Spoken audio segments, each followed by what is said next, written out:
NCP Ajit Pawar गुट की पहली लिस्ट जारी हो गई है। पहली लिस्ट में 38 उम्मीदवारों के नामों का ऐलान कर दिया गया है। अजित पवार बारामती से चुनाव लड़ेंगे, जबकि महाराष्ट्र के येवला से छगन भुजबल को टिकट दिया गया है। परली से धनंजय मुंडे और उनको उम्मीदवार बनाया गया है। इस सूची में प्रमुख नेताओं में नवाब मलिक और सना मलिक का नाम शामिल नहीं है।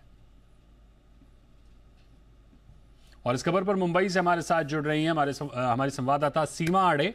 सीमा, एमवीए में सीट बंटवारे का फॉर्मूला क्या है और आखिर कैसे बात बनी?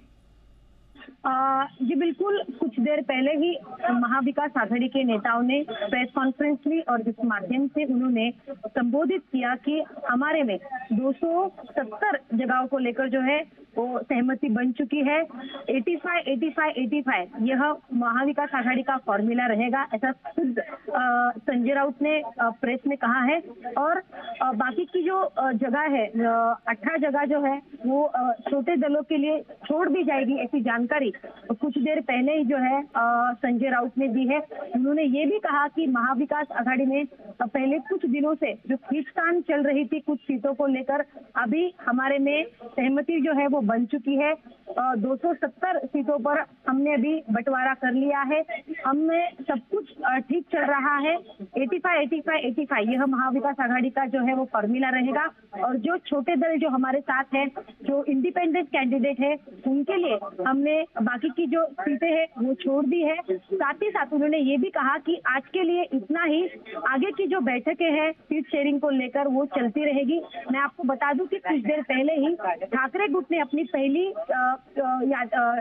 लिस्ट जो है कैंडिडेट की वो जारी की है, जिसमें 65 कैंडिडेट का जो है उन्होंने नाम जो है वो जाहिर किया है। लेकिन संजय राउत का कहना है कि वो लिस्ट जो है गलती से जारी की गई है, उसमें कुछ करेक्शन है जो हम कल करेंगे और फिर से हमारी जो पहली लिस्ट है वो फिर से हम जारी करेंगे, ऐसा उन्होंने कहा है। साथ ही उन्होंने यही कहा कि जो विपक्ष को कुछ दिनों पहले से खुशी मिल रही है कि महाविकास आघाड़ी में झगड़े शुरू है, उनमें खींचतान शुरू है, झगड़े शुरू है, हम उनके लिए एक बात बता दें कि हम महाविकास आघाड़ी ये तीनों दल महाराष्ट्र में चुनाव को सामने जाएंगे और साथ ही साथ हम महाराष्ट्र में अपनी सत्ता लेकर आएंगे।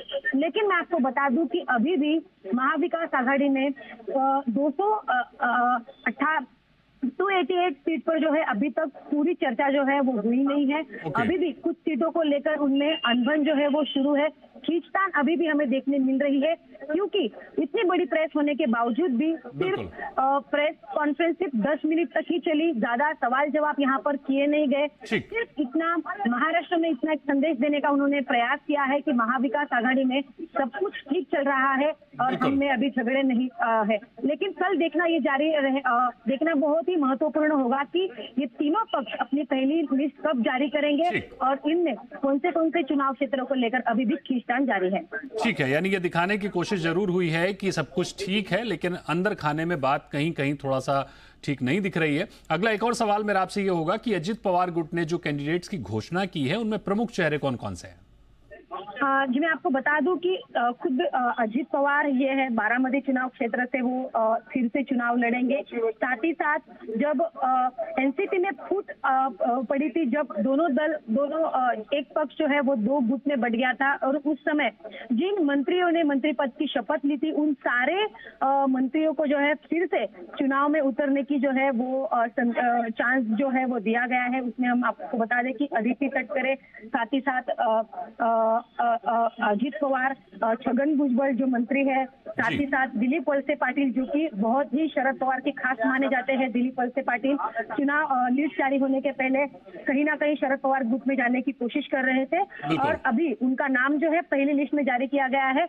साथ ही साथ ऐसे कई बड़े चेहरे हैं जो भाजपा से भी, बीजेपी से अजित पवार गुट में कल ही उन्होंने पक्ष प्रवेश किया। ऐसे भी कई चेहरों को फिर अजित पवार ने जो है वो चांस दिया है चुनाव लड़ने का। हम बता दें कि अभी महाराष्ट्र में जो है सेना विरुद्ध सेना ऐसी लड़ाई हमने देखी। अभी एनसीपी विरुद्ध एनसीपी, यानी कि पवार बिल्कुल। विरुद्ध पवार, फिर से लड़ाई हमें अभी विधानसभा चुनाव में देखने मिलने वाली है। बड़ी ही दिलचस्प ऐसी ये लड़ाई है।